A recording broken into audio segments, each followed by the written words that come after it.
ফেরান lovely আমি নিয়ে এসলাম, নিয়ে এসেছে এতখানি হাতে নিয়ে এবারে লিচু তো নিয়ে আইটিতে দিয়েছি, ওটা তো বাইশে ওঠে আমি তো জানি না, ফেতা লেওয়া হেঁকা লাগবে না, ওটা বাইশে উঠছে নদীর মধ্যে খালি ঢেউ খেলতেছে, হপ আমাকে দেখে হুজুর সালাম আলাইকুম এই খালি আসে, আসে কে আমার এক লাঠি করেছে, দাদা তুমি কি নিছো মুখে ময়দা লিছো নাকি? না রে এই ফেরান লাভলি লিছি। এই দেখেন কি করতেছে, চিন্তা করছে ফেরান লাভলি, দাদা ওই রকম করে ফেরান কম কুদুরুক লিছে, কম এক খাবলা লিছি, লিয়াও জানি না, জিনিসটা ব্যবহার করা শেখা লাগবে না, যে একটা মাপ আছে না, আমি তো মাপ ছাড়া নিচ্ছি ভাই, আল্লাহ বানাইছে কালো, আপনারা হান মুখ দিয়ে বললে কি করবেন কন, বরং আরো কষ্ট পাবো, আর বলেন তাতে আমি কষ্ট পাবো না, কারণ আল্লাহ বানাইছে, দোষ তো আমার না। খুব খারাপ লাগতেছে নাকি? নারে তাকবীর। আমার ভাইরা আমি বলতেছিলাম বাদশা জাহাঙ্গীর নয় বেরোন বাদশা জাহাঙ্গীর বিবির নাম বাদান, বাদশাহ জাহাঙ্গীরের বাদান বিবি ছিলেন বাদান নূরজাহান। এই নূরজাহান খুবই সুন্দর, নূরজাহানের মতো সুন্দরী মহিলা ওই সময় ছিল না, আদর করে বাদশাহ জাহাঙ্গীরের নাম রাখছে বিবি নূরজাহান। এই নূরজাহান গোসল দিয়ে আসিয়া, এদিক তাকাও, গোসল দিয়ে আসিয়া আপনার দোতলার উপরে সিলে কোটার এক পাশে বসে বাদান এরকম করে বাদান সাজুগুজু বাদান করতেছে। মেয়েরা যদি পারে আপায় বাদান আয় না, সাজার বাদান কত বড় বাদান বায় না, মনে করে আমার মতো আর কেউ হয় না। এরপরে রাস্তা দিয়ে চলে, পেটও খালি পিঠও খালি। আমি হিসাব করে দেখলাম ওই মহিলাটা অরিজিনাল শয়তানের শালী। যুবকের হাতে তালি চেনে না অলি গলি, ওই যে বিবি আপনার জাহাঙ্গীরের বিবি বাদান নূরজাহান এরকম করে বাদান সাজগোজ করতেছে। একটা মানুষ বাদান, ওই মানুষের মাথা বেশি ভালো না, ওই যুবকটা বাদান ওই আপনার ওই মহিলার দিকে বাদান তাকা আছে, ওই বাদশার বিবি নূরজাহানের দিকে বাদান তাকা আছে। নূরজাহান মনে মনে চিন্তা করলো, যুবকটা মন কয় খারাপ মন করে আমার দিকে তাকাইছে।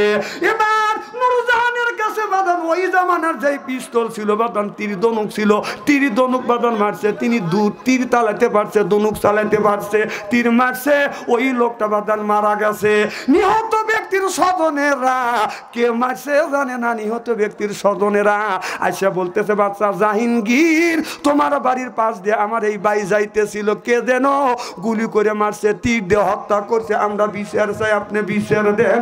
এবার বাচ্চা জাহাঙ্গীর বাদান গোয়েন্দা বিভাগ লাগা দিল, এই ছেলেটাকে কে মারলো, এইতে বাদশা জাহাঙ্গীরের বিবি মারছে, এটা বাদান কেউ জানে না। এবার একদিন যায়, দুই দিন যায়, আসামি কে তারা তীর মারলো, তাকে গুলি করে হত্যা করলো, মারলো, বাদান লোক বাদান ধরতে পারে না। বাদশা জাহাঙ্গীর 3 দিনের দিন বাদশা জাহাঙ্গীর ঘরের মধ্যে যা চিন্তা করলে, আল্লাহ এই নিহত ব্যক্তির স্বজনেরা আমার কাছে বিচার চাইছে, যদি আমি নিজ বিচার না করতে পারি তাহলে আল্লাহর কাছে কিন্তু আমি আসামি হয়ে যাব। এবার বাদশা জাহাঙ্গীরের বিবি বলতেছে, স্বামী কি হয়েছে, মনটা খারাপ কেন? বলে বিবি রে, আমার এই বাড়ির পাশ দিয়ে একটা ছেলে যাইতেছিল, তাকে গুলি করে মারছে। এবার জাহাঙ্গীরের বিবি নূরজাহান বলতেছে, স্বামী আপনি কি রাগ করবেন? কয় আমি রাগ করব না, তুমি বলো। কয় আমি গোসল করিয়া সুন্দর করে সাজুগুজু করতেছিলাম, এই যুবকটা এখান দিয়ে যাইতেছিল, আমার দিকে ড্যাব তাকাইয়া ছিল, আমি চিন্তা করলাম আমারও রূপগুণী দেখতে, এইটা মানুষের কাছে প্রকাশ করবে। বাদশা জাহাঙ্গীরের বিবির হাতটা এইরকম ছিল, চোখটা ছিল টানা টানা, নাকটা ছিল বাদাম টিয়া কাটিন, ঠোঁটটা ছিল আপনার ফুলের পাপড়ির মতো। এইটা যদি মানুষের কাছে বলে তাহলে আমার ইজ্জত চলে যাবে।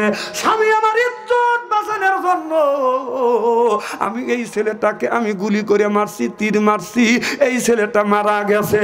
বাদশা জাহাঙ্গীর বলল, বিবি রে, ইসলামের বিধান হলো আলকাতে বিলকাত, ইয়াদ বললি ইয়াদ, হাতের বদলা হাত, খুনের বদলা খুন হলো ইসলামের বিধান।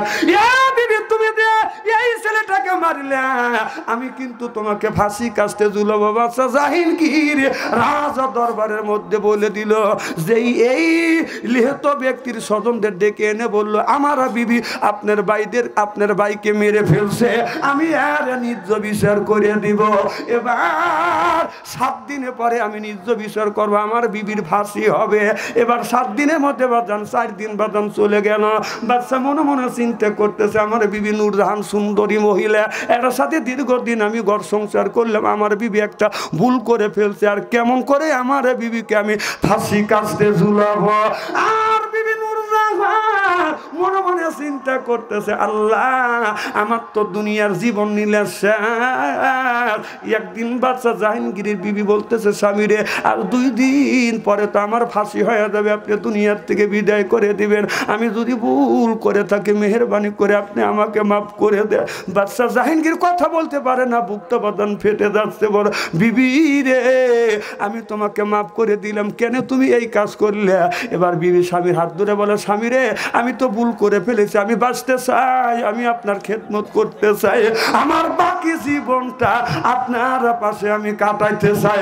চিল্লা কোন আল্লাহু আকবার। স্বামী আপনি তো মদিনার প্রেসিডেন্ট, আপনি তো প্রেসিডেন্ট, ও বাচ্চা জাহাঙ্গীর আপনি বিচার করে হয়তো আপনি আমাকে বাঁচাতে পারেন। বাচ্চা জাহাঙ্গীর বলে, আমি ন্যায় পরায়ণ বাচ্চা, মুসলমান বাচ্চা, আমি অন্যায় বিচার করতে পারবো না। সুবহানাল্লাহ। এবার আলেম ওলামা হাফেজ কারি মাওলানা মুফতিদের ডেকে নিয়ে বলল, কি করা যায়? আমার বিবি তো আসামি, 2 দিন পরে তার ফাঁসি হবে, দেখেন ইসলামের বিধান দিয়ে বাঁচানো যায় কিনা। আলেমেরা ফতুয়া দিলে বলল, নিহত ব্যক্তি স্বজনদের কাছে যদি কিছু টাকা দিয়ে তারা যদি মাপসাপ করিয়ে দেয় তাহলে আপনার বিবিকে বাঁচানো যাবে। কথা কি বুঝতেছে না? এবার বাচ্চা জাহাঙ্গীর বাজান তাদের স্বজনদেরকে ডেকে আনলো, আপনার ভাই তো মারাই গেছে, আর তো জীবনে ফিরে আসবে না, আপনারা কিছু টাকা নেন, কিছু টাকার বিনিময়ে আপনারা আমার বিবিকে মাফ করে দেন, আর যদি মাফ না করে দেন আমার বিবি তো মারা যাবে, টাকাও আপনারা পাবেন না, আপনার ভাই মারা গেছে আর আইনে দেওয়া সম্ভব হবে না। এবার তারা চিন্তা ভাবনা করে বলল, কিছু টাকা দেয়, কিছু টাকা দিল, আর তারা মাফ করে দিল। যখন মাফ করে দিল, এটা হলো ইসলামের বিধান। হযরতে আপনার জাহাঙ্গীর বাড়িতে যাইয়া বলে, বিবি রে ওই লোকটা তোমাকে মাফ করে দিছে, এ বিবি আয় আয় আমার বুকে আয়। এইটা হলো বাদান ইসলামের বিধান। মানুষ যদি বাদান হত্যা করে, নিহত ব্যক্তির স্বজনেরা যদি মাফ করে দেয়, আর কিছু টাকা দিয়ে যদি তারা ক্ষমা করিয়ে দেয়, মাফ পাবে, নইলে কেউ মাফ পাবে না। আমাদের যে বিগত প্রধানমন্ত্রী হাজার হাজার মানুষকে বাদান হত্যা করছে, সবাই কি বাদান মাফ করে দিবে? দেও এক একজনকে 20 কোটি টাকা দাও, মাফ নাও, দিবে কি? কত কবে তুই মর, হ্যাঁ তুমি ফস করে এতগুলি মানুষ মাইলে মামুর বাড়িতে লক করে বসে থেকে তসমি গুনতে চাও, আল্লাহ আল্লাহ দেখাইছে। এবার চলে যান কে ভাই, আর আমি ওই ওয়াজ করবো না, আসেন। হ্যাঁ এই আমি লিখ কর, আমি কি জানি?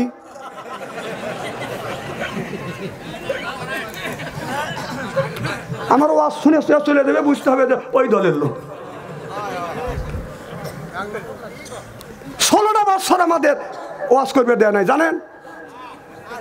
আল্লাহর নবী যখন কলেমার দাওয়াত দিলেন, আবু জেহেল বলল, লা তাসমাউ লিহাযাল কুরআনি ওয়াল গাউফি, কোরআন শুনতে দেওয়া যাবে না, বলতে দেওয়া যাবে না। ঠিক আবু জেহেল যা করেছিল, এই 1415 বছর পরে আছে এই সরকার এসে বলছিল, লা তাসমাউ লিহাযাল কুরআনি ওয়াল গাউফি, কোরআন শুনতে দেওয়া যাবে না, বলতেও দেওয়া যাবে না। 15টা বছর এই মাহফিলে আমাদের কোরআন বলতেও দেয় নাই, আমাদের অপমান করে মাহফিল থেকে বের করে দিয়েছে। না না, আয়াত আমি বানালাম, আল্লাহ ছাড় দেয়, ছেড়ে দেয় না। খালি ছাত্ররা তারা নাই, আল্লাহর গজবে গেছে, এমন যাওয়া গেছে, এমন পচা পচিছে। শেখ মুজিবুর সাহেব যতটুকু উপকার, যতগুলো ভালো কাজ করে গেছে, সেগুলি তুমি ডুবা দিছ। মানুষ এমন বিক্ষিপ্ত হয়ে গেছে, এমন খাবার খেপছে, তোমার বাবার কোনো স্মৃতি রাখে নাই। তার কি কিছু অবদান ছিল না? ভালো ভালো কাজ ছিল কিছু, কিন্তু তোমার কারণে তোমার বাবার ইজ্জত যাওয়াইছে। মানুষ জন্ম দেয়, এরকম কুলঙ্গার মানুষ জন্ম দেয় না,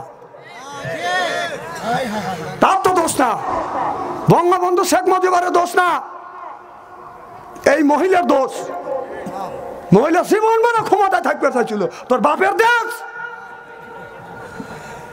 অত ইজ্জত মানতাসা, অত জিল্ল মানতাসা, ইজ্জত নেওয়ার মালিক আল্লাহ, সিনেলার মালিক ও।